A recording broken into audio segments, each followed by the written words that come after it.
저는 오늘 여러분들과 함께 하이브리드 환경에 대해서 말씀을 드리고자 합니다. 그리고 저는 AWS에서 엔터프라이즈 세일즈를 담당하고 있는 윤준호라고 합니다. 네.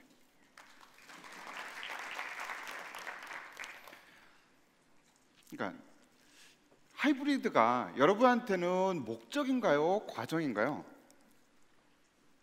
사실 보면 아직까지 굉장히 많은 저희 서비스의 장점이라든가 이런 것들을 갖다 말씀을 드렸죠. 근데 여기서 갑자기 하이브리드 환경을 말씀드리는 이유에 대해서 한번 말씀을 드려볼까 합니다.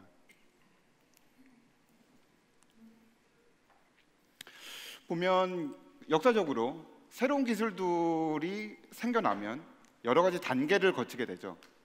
처음에는 과연 이 기술이 내가 쓸 수 있는 기술인가 라는 것들 갖다 테스트를 하시게 되고요. 그러니까 이게 어느 정도 지나가게 되면 제한적인 활용을 하시게 됩니다. 그러고 나면 그게 좀 광범위하게 확산이 되면서 결국 회사의 스탠다드가 되죠. 최근에 있었던 새로운 기술의 도입 중에서 서버 가상화가 아마 가장 좋은 사례가 아닐까라고 생각이 됩니다. 서버 가상화는 기존 물리 서버의 낮은 활용을 굉장히 높일 수 있는 좋은 기술이었죠. 근데 사실 보면 여러 가지 리스크, 도입 초기에는 리스크라든가 이런 것들에 대한 염려가 굉장히 많으셨고, 그래서 테스트를 많이 하셨어요. 그리고 일부 적용을 하고 그게 많이 확산이 됐었죠. 보면 근데 이런 기술들만 최근에만 이런 도입 단계를 보인 게 아니라 과거에도 새로운 기술들은 이런 어느 정도의 도입 단계를 갖다가 항상 거쳐왔습니다.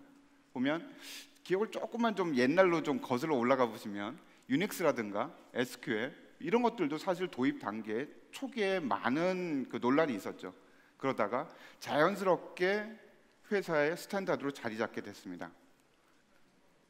이제 아마도 가장 핫한 트렌드로 클라우드가 이제 여러분 앞에 와 있습니다. 과연 클라우드도 이전과 같은 그런 모양새를 갖다 보일까요? 근데 저희가 봤었던 고객분들의 AWS 활용 사례를 보면 기존이랑 조금 좀 다른 느낌은 좀 있어요. 뭐냐면은 어떤 분들은 사실 보면 여기 나와 있는 왼쪽부터 오른쪽에 순서를 거쳐가면서 단계적으로 도입하시는 분들이 있으십니다.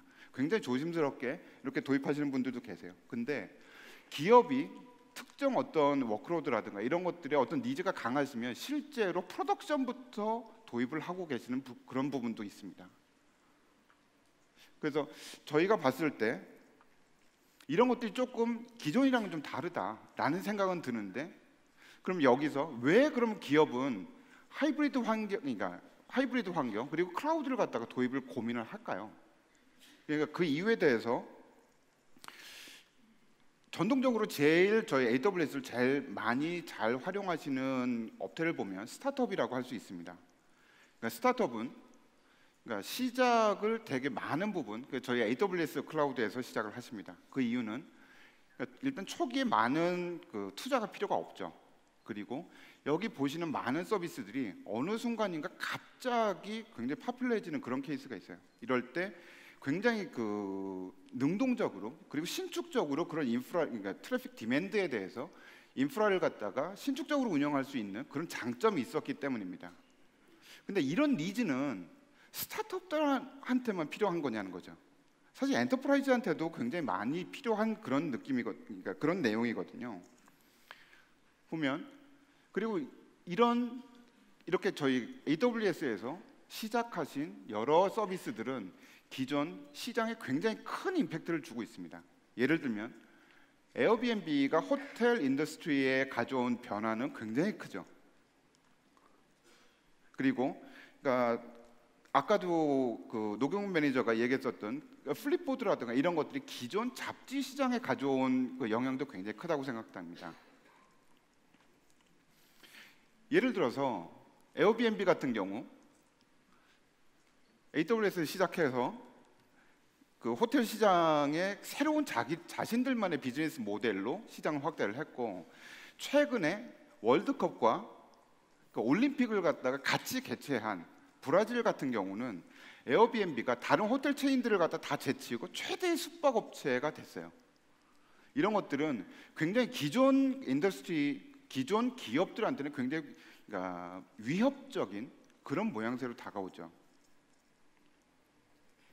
그렇기 때문에 기존 기업들이 더 이상 옛날 방식을 고수하면서 그러니까 기존의 틀에 얽매일 수 없게끔 그러니까 점점 더 변해가고 있습니다. 그리고 여러분들은 그러니까 기업이 새로운 시장에 진입하고 스스로의 서버를 위해서 새로운 시장에 진입하고 이러면서 굉장히 빠른 의사결정들이 일어나고 그 빠른 의사결정들에 걸맞는 빠른 익스큐션을 갖다가 희망하고 있어요. 예를 들면 이제 우리 유럽과 남미의 새로운 시장으로 우리 서비스를 갖다가 확대를 해야겠다라고 그러면 그런 의사결정이 나오고 난 다음에 두세 달씩 기다려주지 않습니다. 그러면 시장이 벌써 그런 모멘텀을 갖다 지나갈 수 있기 때문에 그런 거죠.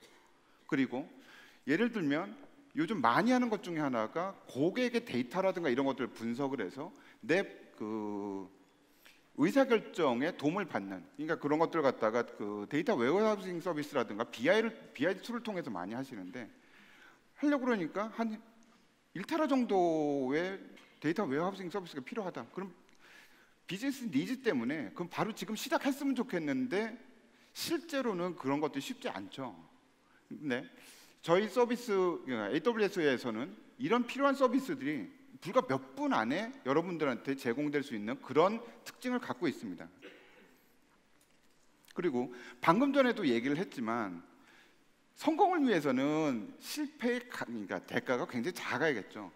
점점 더 많이 테스트를 하고 시험을 할수록 성공의 가능성은 높아진다고 생각합니다. 앵그리버드로 유명한 루비오 같은 경우 앵그리버드가 나오기 전까지 41개의 게임을 출시를 했어요. 근데 전 세계에 그 41개가 뭔지를 아는 사람은 아무도 없어요. 근데 그 41개의 게임을 실패하면서 앵그리버드가 성공할 수 있는 그런 인사이트들을 갖다가 받았다는 거죠. 근데 이런 것들을 기존 환경에서 하려면 일단 뭔가를 하기 위해서는 많이 투자가 필요하죠. 그 투자가 작은 비용도 아닙니다. 근데 그러니까 실패의 비용이 높기 때문에 여러 가지 시험들 갖다 지속적으로 할 수가 없어요. 근데 저희 AWS 같은 경우는 굉장히 작게 시작해서 몇 가지 테스트를 하고서 그냥 인프라 버리고 필요한 만큼 다시 인프라 구성해서 이전과 다른 테스트를 한 다음에 또 버리고 이럴 수 있는 그러니까 지속적으로 테스트를 하고 발전해 나갈 수 있는 가능성이 있는 거죠. 그것도 굉장히 작은 비용으로. 그러니까 이런 것들이 사실 보면 여러분들한테 그러니까 엔터프라이즈한테 필요한 거예요. 근데 문제는 뭐냐면은 여기 보시는 것처럼 기존에 너무 많은 인프라들이 투자가 돼 있는 겁니다. 굉장히 잘 꾸며져 있죠. 이걸 꾸미기 위해서 굉장히 많은 엔지니어들이 노력을 하셨을 거예요. 이걸 갖다가 아무리 AWS가 제공하는 그런 밸류가 크다 하더라도 기존에 갖고 계신 인프라를 갖다 버리고 갈 수 없기 때문에 여기서 저희가 하이브리드라는 그런 것들 환경을 말씀드리고 있습니다. 그러면 하이브리드 환경이 된다면 그럼 여러분들은 어떤 베네핏을 갖다 누릴 수 있을까요? 제가 간단하게 좀 도식화해서 좀 말씀을 드렸는데 결국은 하이브리드 환경을 통해서 기존 여러분들이 투자했었던 인프라에 대한 투자 보호와 함께 그러니까 매니지먼트에서 원하는 그런 혁신들이 동시에 가능해지겠다 이런 생각이 드는 거죠. 왜냐하면 그러니까 여러분들이 갖고 있는 인프라는 굉장히 아직까지 굉장히 오랫동안 잘 사용하고 계신 거죠. 근데 새로운 기술 오늘 오전에 IoT 관련된 데모도 보셨고 그랬는데 그런 기술들을 여러분의 현재 인프라에서 쉽게 그렇게 구현하기가 쉽지 않죠. 그러니까 그런 혁신이라든가 새로운 서비스, 새로운 지역으로의 확대 이런 것들은 저희 AWS를 갖다 그러니까 같이 활용을 하신다면 굉장히 손쉽게 매니지먼트가 원하는 그런 것들 갖다 그러니까 잘 받아낼 수 있겠다라는 생각이 듭니다. 그러면 하이브리드 환경의 내용은 뭐가 될까요? 하이브리드 환경의 내용은 결국은 네트워크를 통합을 해서 결국 통신이 되고 그 다음에 데이터가 양쪽에 있으면서 그 데이터가 쉐어가 되고 그 다음에 같은 아이덴티티로 내가 A 회사에 어떤 역할이 있으면 그거를 우리 데이터 센터에 접근하는 것과 AWS에 접근하는 역할이 같아야겠죠. 그리고 여러 가지 매니지먼트가 같아야 되는 그런 통합도 역시 필요하다고 생각이 됩니다. 그러면 왜 필요한지는 이제 알겠어요. 그러면 어떻게 하면 하이브리드 환경을 구축할 수 있을까요? 그러니까 이런 것들이죠. 그러니까 어떻게 해서든지 좀 지금 현재로서는 떨어져 있는 것들을 갖다가 좀 붙여봐야겠다. 그래서 여러분들이 투자 보호와 동시에 혁신을 이뤘으면 좋겠다. 어떻게 하면 좋을까? 사실 기술의 발전이라는 게 인간의 사지와 오감의 확장이라고 얘기를 많이 하고 있습니다.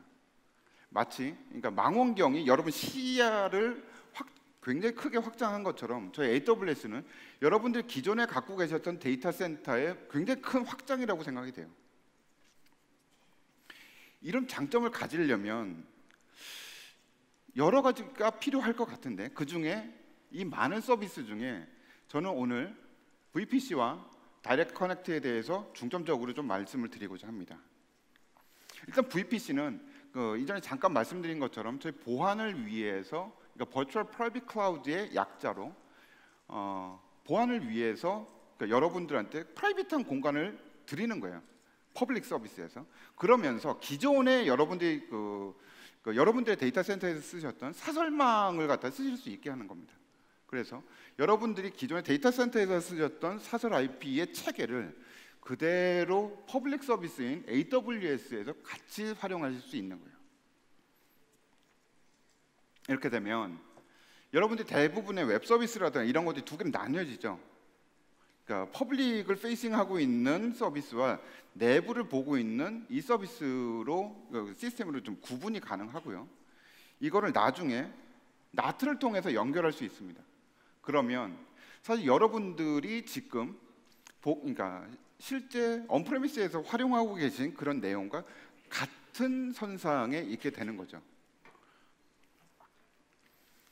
이제 체계를 맞췄으니까 이제 연결을 해야겠죠. 연결을 하면 일단 가장 기본적으로 인터넷망을 통해서 연결을 할 수 있겠죠. 근데 아마 그러실 거예요. 야, 네가 잘 몰라서 그러는데 기업의 데이터가 얼마나 중요한데 야, 이걸 갖다 그냥 인터넷망을 태운다고? 이런 분들이 계실 거예요. 그런 분들을 위해서 저희 VPN을 통한 그런 커넥션도 저희에게 제공을 해드리고 있습니다.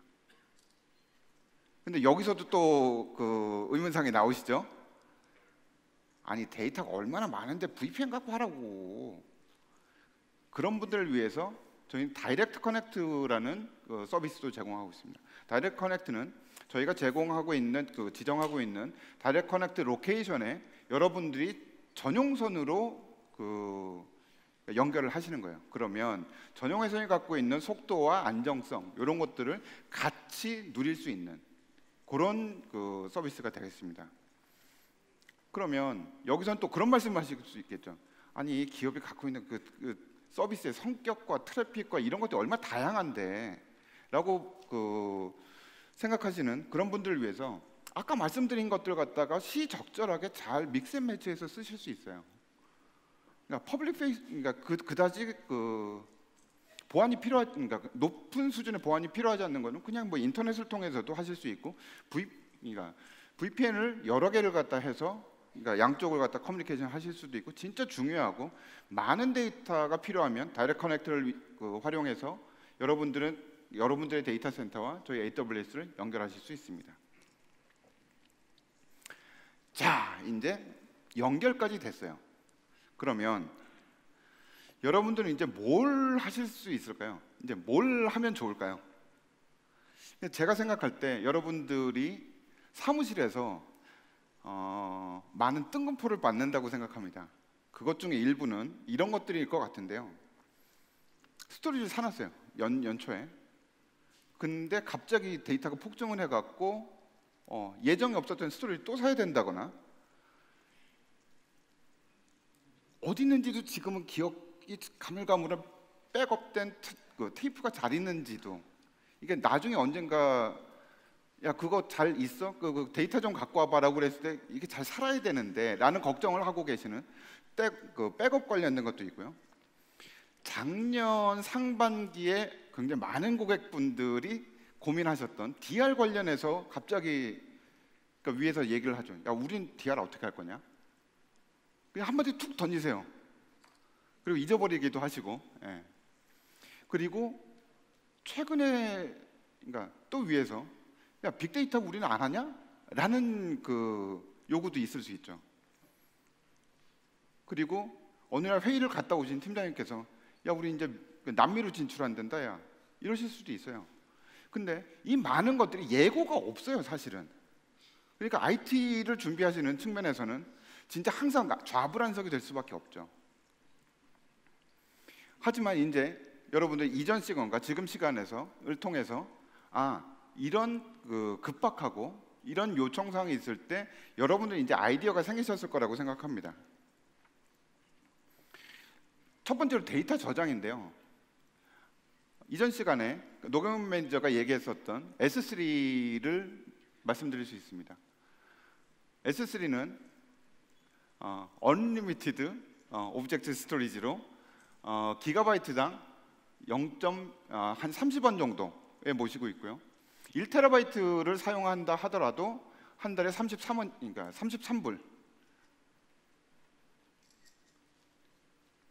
그리고 아까 오전 시간에 들으셨던 것처럼 여기서 1TB는 실제로 1TB 데이터를 저장했을 때 비용인 거죠. 1TB를 내가 쓸게요라고 예약하는 것도 아니고요. 지금 현재는 500메가 정도 된다고 그러면 500메가 정도만 쓰시면 되는 거예요. 비용이 반으로 줄겠죠. 그리고 기업에서는 사실 보면 트래픽이 양이 좀 많겠죠. 1TB가 사실 그렇게 큰 용량이 아니기 때문에 그 이상의 용량을 갖다가 전송을 하시거나 이러시기 위해서는 스토리지 게이트웨이라는 저희 서비스도 있습니다. 훨씬 더 안정적으로 그 데이터를 갖다가 저희 AWS 위에 저장하실 수 있는 그런 서비스입니다.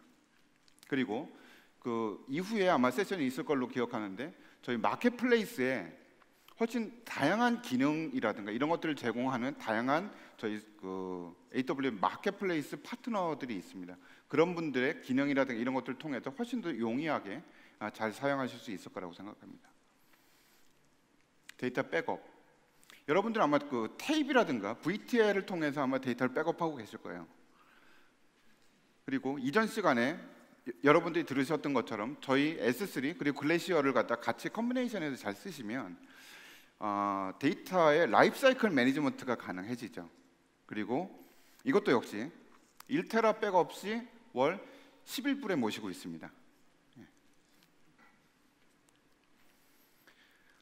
재복구. 작년에 혹시 그 DR에 대해서 한 번이라도 검토해 보신 분들 계세요? 여기는 몇 분 계시는 것 같은데 작년에 실제로 굉장히 많은 기업이 DR을 검토를 하셨습니다. 그리고 많은 기업이 DR을 검토하셨고요. 많은 기업이 DR을 검토하셨습니다. 검토만 하셨습니다. 그 이유가 뭘까요? 왜 그랬을까요? 실제로 굉장히 돈이 많이 들기 때문에 그래요. 예. 근데 DR은 그야말로 어떤 재해 상황이 됐을 때만 그 값어치를 발휘하거든요. 근데 전통적인 방법으로 사실 몇 분의 1, 그게 10만 분의 1일지 100만 분의 1일지 알 수 없는 그 어떤 상황을 대비해서 굉장히 많은 돈을 쓰는 것들은 사실 매니지먼트 입장에서는 현명하지 못하다고 생각을 하죠. 일단 DR이라는 것들을 잠깐 설명을 드리면 어떤 그 잘 서비스를 하고 있다가 기존 데이터 센터에 문제가 생기면 이런 것들이 저희 AWS에서 그대로 서비스가 되는 상황을 갖다 말씀드리는 겁니다. 저희는 한 4가지 정도의 시나리오를 갖다 말씀드릴 수 있고요. 이걸 하나하나 좀 살펴볼 필요가 있겠죠. 첫 번째로 맨 왼쪽 위에 있는 스토어 앤 백업 같은 경우는 여러분들 가장 중요한 데이터 셋들을 그냥 계속적으로 저장해 놓는 겁니다. 그리고 다시 시스템이 복구가 됐을 때 유실되지 않는 그 데이터 그 셋을 갖다가 새로 복구된 시스템에서 활용하시는 거죠. 가장 싼 방법이죠. 근데 이게 실질적인 DR이라고 볼 수는 없어요. 사실.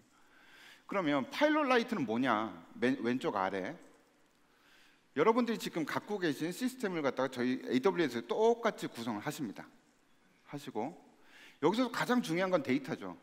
데이터 그리고 DB에 대한 것들 갖다 지속적으로 싱크를 맞추시는 거예요.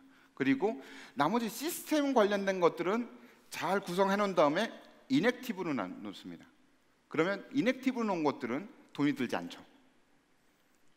그러다가 재상이 딱 발생을 하면 저희 DNS 서비스인 라우트 53가 재상을 갖다 인식을 하고 기존 그러니까 온프레미스로 향하던 트래픽들을 AWS로 우회하게 됩니다. 그러면 기존에 인액티브 돼 있었던 저 시스템 부분이 수분 내에 쭉 하고 올라오게 되는 거죠. 그러면 평상시에는 데이터 DB라든가 이런 데이터셋에 대한 저장 비용으로 그리고 넘어가서 재복구 시간까지 한 수분에서 그러니까 10수분 정도의 그러니까 리커버리가 되는 그런 모델인 거죠. 또 하나 웜 스탠바이 같은 경우도 있는데요. 요거는 그러니까 왼쪽 파일럿 라이트 같은 경우는 기존 시스템을 갖다가 다 구축을 해놓고 인액티브 상태로 놓는 거지만 웜 스탠바이 같은 경우는 굉장히 작게 구성을 해놓은 겁니다. 작게 구성을 해놓고 저희가 제공해드린 오토 스케일링 기능을 통해서 트래픽이 쭉 하고 계속 들어오면 그걸 갖다 오토 스케일링 기능에 따라서 쭉 하고 넓히는 거죠. 그러니까 그런 식의 DR도 가능합니다. 그러니까 그리고 맨 마지막 멀티 사이트 같은 경우는 실제로 DNS에서 온프레미스와 AWS를 몇 대 몇으로 이렇게 나눠서 실제로 액티브로 그러니까 운영을 하는 거죠.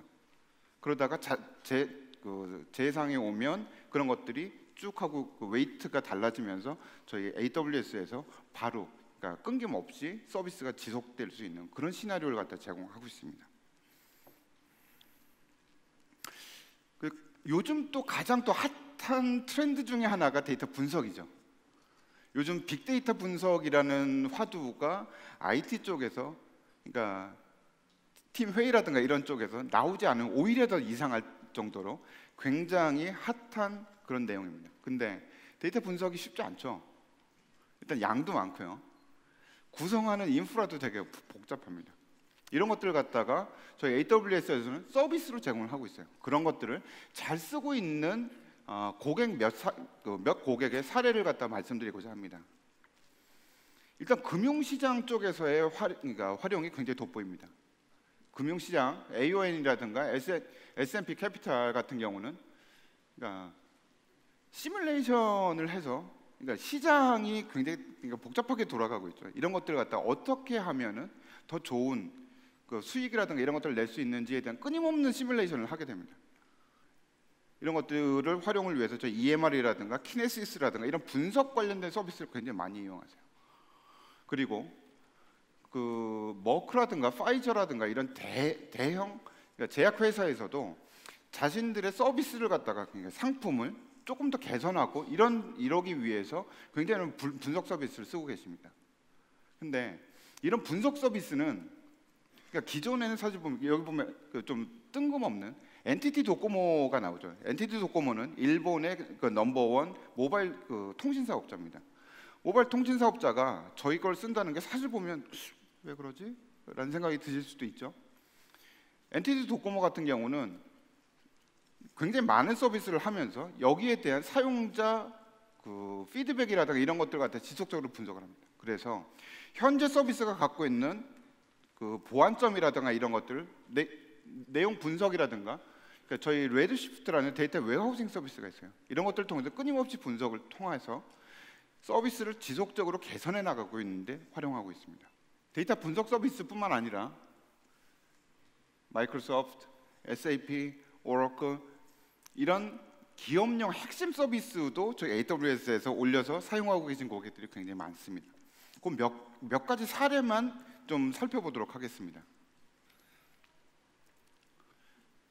파인애플, 바나나 이런 것들에 대한 유통, 가공으로 유명한 도울이죠. 도울 같은 경우는 쉐어포인트를 구축하지 않으셨어요. 그냥 AWS에서 쉐어포인트를 갖다 활용을 하시면서 운영 효율성이 훨씬 더 좋아졌다. 이런 것들을 갖다가 말씀해 주고 계십니다. 또 최근에 SAP 하나가 굉장히 시장에서 많이 그 테스트되고 있고 뭐 이렇다고 얘기를 듣고 있는데, 그 시리얼로 유명한 켈로그 같은 데서는 SAP 하나를 구축하지 않으셨어요. 그냥 저희 서비스 위에서 사용하셨어요.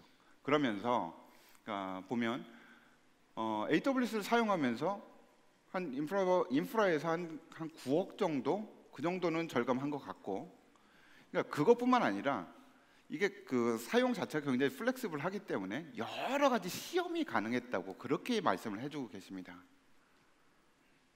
이런 것들은 사실 보면 모든 것들이 처음에 도입했을 때 완벽한 형태로 도입이 쉽지 않죠. 사실 계속적으로 업무의 우리 회사의 업무라든가 업무 플로우라든가 특성에 맞게끔 계속 커스터마이징을 하셔야 돼요. 근데 그런 것들을 굉장히 용이했었다라고 얘기를 하고 계십니다.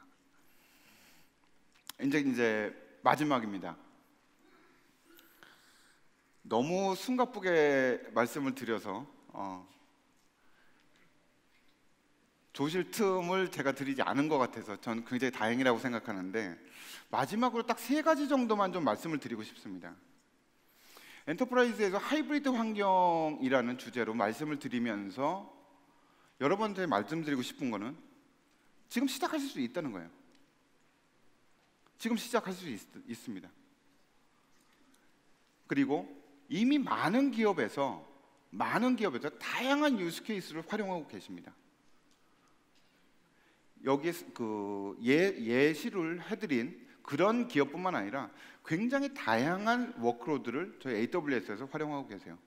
여러분들이 어떤 워크로드를 생각하시든 여러분들이 전임미답의 길을 가는 그런 케이스가 될 거라는 생각은 그렇게 많이 들지 않습니다.